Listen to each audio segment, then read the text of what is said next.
Then they made another one where they just sit around and eat. Did you see that one? It's like Yeah, the new beginning or something. I think they called it a fine luncheon. Yeah, that's all. From what I remember trying to watch that. And it was Willem Dafoe. It was Willem Dafoe sat at a table with Corey Feldman, Steve Buscemi, and Alec Baldwin. They're just eating food, just going, this is a fine luncheon. Honey glazed ham. Ugh. There's a salad bar over there. Do you want any? No? It don't matter. It's a fine luncheon regardless. There was so almost a plot. You were building up to a conflict and then completely diffused. He's totally satisfied with the luncheon. Oh, they've brought shrimp. Just when I thought this luncheon couldn't get any finer. But it's still just fine. It didn't become better than that. Oh, yeah. It just maintained its fineness. This luncheon would be finer with scallops. Perfect with scallops. Do not bring me scallops, for this luncheon must remain fine. Wow, incredibly specific. There are no ups or downs in this film, no highs or lows. It's just perfectly adequate. Sounds very bad. Sounds extremely tough to watch. Oh, what a fine luncheon this is. It's a prequel to the movie It Was a Fine Luncheon. That movie was just the actors... Oh no, there's another one. After the luncheon, yeah. Sat talking about the lunch they had. Yeah. That sounds incredibly understimulating. Do you remember the biscuits they gave us before the lunch came out? Oh. Perfectly sufficient.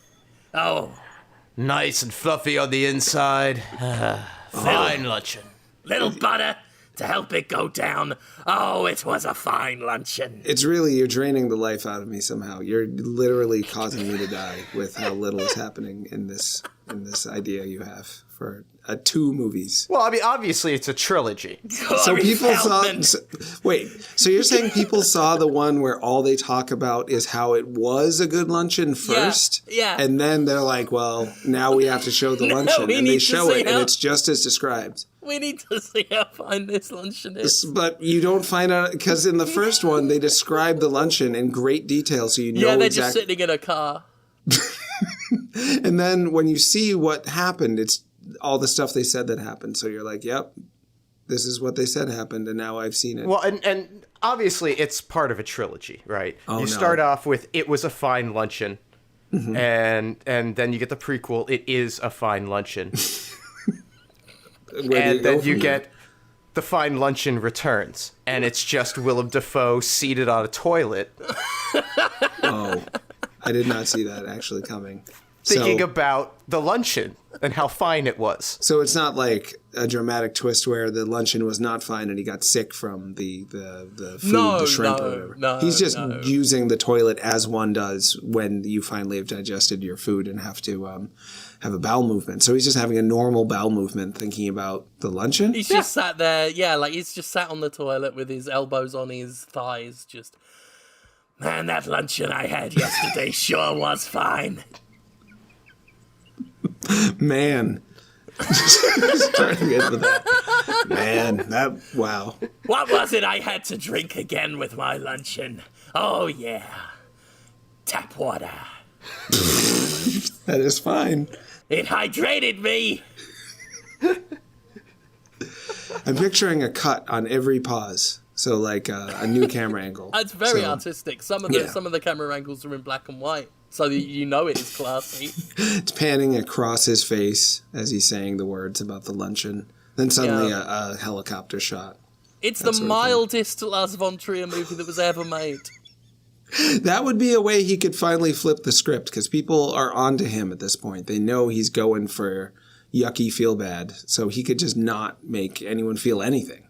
Just complete lack of feeling, which is one of the worst feelings you can have, is a total apathy, boredom, emptiness. The movie poster, Willem Dafoe sat at Ruby Tuesday's table. The tagline, "What if a luncheon was fine?" It would numb the soul. It would completely ice your ability to feel your own life. Just end your life for a little bit and replace it with a luncheon. That would be tough. I must say, Alec Baldwin. Still going. Wow.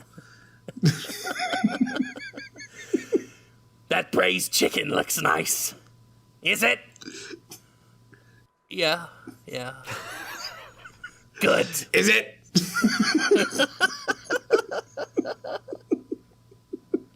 So threatening, so dramatic for a moment. You think, wow, maybe he's going to be mad about the chicken. Maybe the chicken's going to be bad. Maybe Alec Baldwin's going to be mad that he asked about it. And he just responds with, yeah. Yep. I tell you what, that braised chicken looks almost as good as Steve Buscemi's meatloaf. How is that over there, sport? It's fine. Oof. Good. He's got his approval. He wanted to know that the luncheon maintained its better than average, but still not amazing.